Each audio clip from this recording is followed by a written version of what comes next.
সমান্তরালে যেতে দিলে আপনার যেই পরিমাণ কৃষি জমি জলাশয় ভরাট হবে তার থেকে আমাদের বলা হচ্ছে যে আমরা উপর দিকেই যাব, কিন্তু কথা হচ্ছে যে আমাদের বিল্ডিং কোডগুলো এখনকার বিল্ডিং গুলো মেনে চলছে।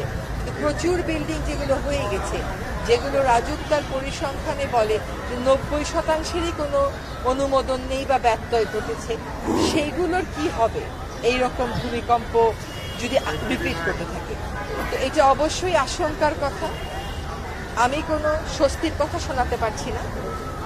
সতর্কবাণী এবং ভবিষ্যতের জন্য প্রস্তুতিটা আরো অনেক আগেই শুরু হওয়া উচিত ছিল, কিন্তু আর দেরি না করে এখনই শুরু করা, যে পুরনো বিল্ডিং গুলোকে মজবুত করার একটা প্রকৌশলগত সমাধান আছে সেদিকে যাওয়া, আর জলাশয়ে হাত না দেওয়া, আর পাহাড়ে হাত না দেওয়া। রাস্তাটা তো লাগবেই, রাস্তা না হলে কেমন করে চলবে? সুতরাং পাহাড় কাটো।